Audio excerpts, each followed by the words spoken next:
El manejo básico de las vías aéreas, la primera sección de su presentación. Vamos a referirnos a algunas de las técnicas específicas para el manejo. Recuerden que aquí lo importante es empezar a ver un poquito de cuestiones de ventilación y todo eso, que las vamos a tocar específicamente en otro tema, pero sí que sepamos de qué manera, de forma general, debemos manejar las vías aéreas. Muy bien, el sistema respiratorio, como primer punto, ya sabemos, ya lo hemos visto, comprende de las vías aéreas altas y bajas, y ya lo hemos visto, no voy a ahondar mucho en esto. Vamos a empezar por nariz, orofaringe, nasofaringe, la laringofaringe, la tráquea, los pulmones, hasta llegar a los alveolos, donde se hace el intercambio de oxígeno. Aquí es donde sería el intercambio de oxígeno. Estos son los alveolos, miden 3-4 micras, y esto permite que a través de los capilares se haga el intercambio de oxígeno. ¿Qué es lo que vamos a ver de los pulmones? Nada más como recordatorio, bueno, es que tienen una pleura. La pleura está dividida en dos partes, en una parietal y en una visceral, que están adosadas tanto a la pared de la cavidad torácica como al órgano o a los órganos en sí. Que tenemos el músculo diafragmático, que nos permite también en la ventilación. Realmente es parte de tema ya visto, entonces nada más como un recordatorio. Y algunas definiciones importantes, como la de oxigenación, que es un proceso mediante el cual la sangre y las células captan oxígeno. Y más bien también el término de hipoxia, donde hay un aporte inadecuado de oxígeno a las células. Todavía hay un aporte inadecuado, hasta ahí llega la hipoxia. Es muy importante que nosotros veamos que como resultado de la hipoxia podemos tener oclusión de la vía aérea, respiración inadecuada, problemas en la circulación y obviamente esto causa una hipoperfusión que se va agravando. Muy importante, ¿eh? Porque son parte de los signos de bajo gasto cardíaco, recuerden esto.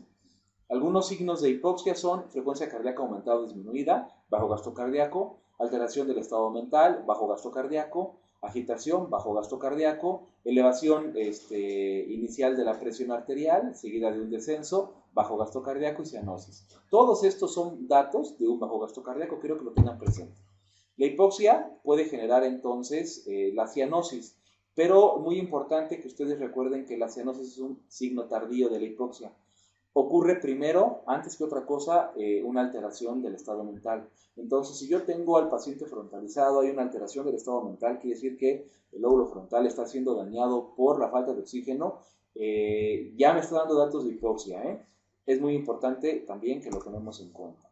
Hablamos hace rato del intercambio del CO2 por el oxígeno en el alveolo. Esto se da a través de los glóbulos rojos y a través de los capilares. Entonces no voy a meterme mucho en este tema debido a que, bueno, es un tema ya también observado. Sin embargo, sí lo comentamos. Algunas diferencias en el manejo, en las vías aéreas, tanto del neonato, del infante como del adulto. Recuerden que el infante tiene una lengua más grande en comparación con la cavidad. Recuerden que el cartílago cricoides es más blando y menos desarrollado en comparación con el del adulto. Y la nariz también son más pequeñas, así como la boca. En el adulto encontramos una lengua más pequeña en comparación, con ahí está, en comparación con la cavidad, la nariz y la boca más desarrolladas, su cartílago cricoides, así como la tráquea, también más desarrollados. Quiero que veamos ya algunos temas del manejo de las vías aéreas. Es bien importante esta fotografía porque vean con qué mano está queriendo intubar la doctora. Cuidado, lo vamos a ver en el tema de intubación.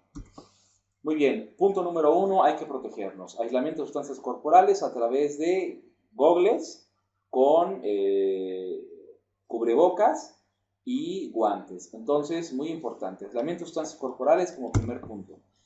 Para quienes ya han tenido la oportunidad de aspirar, básicamente en la aspiración, se los comento, salta mucha secreción debido al proceso de la aspiración.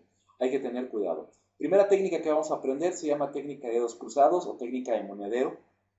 Ahí se conoce, digamos, coloquialmente, en donde nosotros con un dedo, y normalmente el dedo medio, vamos a jalar los dientes superiores y por encima el dedo pulgar para empujar los dientes y abrir la boca.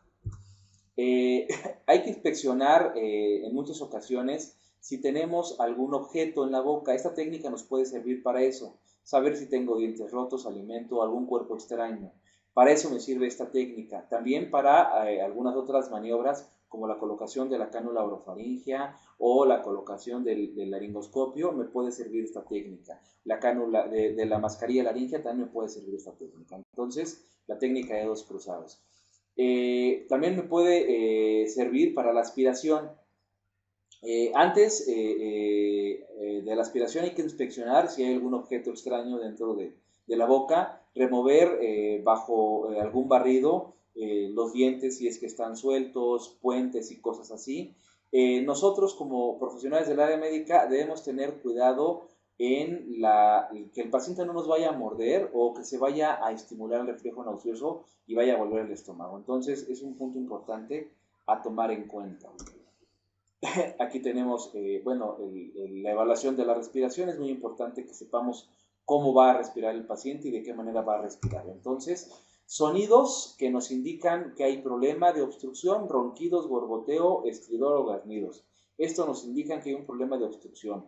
Dependiendo del tipo de sonido, si es obstrucción alta o baja, por ejemplo, el ronquido nos habla de una obstrucción alta. Entonces, hay que tomarlo en cuenta, ¿no? ¿Dónde vamos a hacer auscultaciones? Bueno, línea media clavicular de los dos lados, más o menos por ahí de la tercera espacio intercostal aproximadamente, o línea axilar media a la altura de la tetilla. Ahí vamos a poder encontrar también otro punto de auscultación.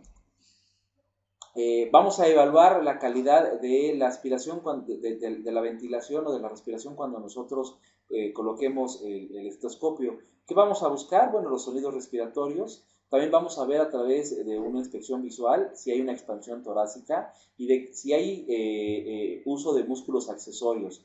Recuerden que la ventilación de columpio, que le llaman, o tóraco abdominal es problemática, el aleteo nasal es problemático, el que se vean los músculos intercostales muy marcados debido al esfuerzo también es problemático. Entonces, bien importante que nosotros chequemos esto. Hay que observar el ascenso y descenso torácico, sentir el movimiento del aire y bueno, y auscultar los movimientos respiratorios para saber cuál es la calidad de la respiración que tiene o de la ventilación que tiene mi paciente.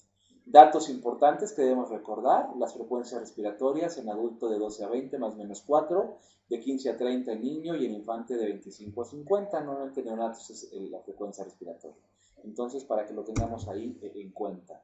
Y algunos signos de respiración inadecuada, hace rato lo hablábamos precisamente: cianosis, aleteo nasal, músculos accesorios que estén ocupando, piel fría y pegajosa, diaforesis, retracciones por arriba o por debajo de las costillas. Esto nos habla de un problema de respiración inadecuada. Momento ideal para empezar a ver si es por mal manejo de vías aéreas o en muchas ocasiones, y más en los neonatos, se corrige de esta manera, nada más con colocar al paciente en forma adecuada o simplemente un apoyo de oxigenación básico con puntas nasales. Normalmente con esto se corrige. Dejamos pasar estos datos que son tan importantes y más en neonatos, tómenlo muy en cuenta, más en neonatos, esto nos lleva a un problema más grave.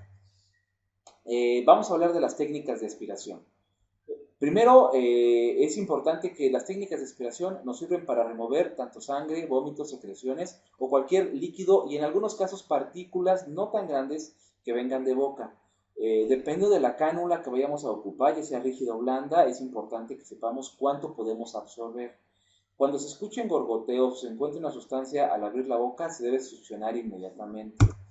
Hay diferentes tipos de aspiradores: los que están en pared, los montados en pared, los que son impulsados por oxígeno y los eléctricos y que son portátiles. Hay básicamente estos tres, más los manuales que no requieren de una fuente de energía, que son muy buenos para absorber. En la práctica tendrán oportunidad de ocupar dos tipos de aspiradores manuales. Entonces, para que lo tengan ahí en cuenta, muy buenos para los botiquines, muy recomendados para la industria, estos manuales. Tenemos tipos de catéteres rígido. Esta cánula, que es muy buena, rígida, tiene 5 orificios en la punta, 4 laterales y 1 central. Y que solamente tiene 2 a 3 orificios, que es el blando, la Nelaton y la Yankauer. Esta se llama Yankauer y esta es Nelaton. Este es más para secreciones, pocas secreciones, y este es para secreciones más constantes, más espesas, quizá hasta para algunas partículas pequeñas. Muy importante que debemos primero, antes de cualquier otra cosa, probar que nuestros equipos estén bien, funcionando de forma adecuada, y después saberlos ocupar. Muy importante, la forma en cómo ocupamos los dos equipos es básicamente la misma, sin embargo, bueno, vamos a ver sus diferencias. Primero hay que abrir la boca con técnica de dedos cruzados, ya lo vieron.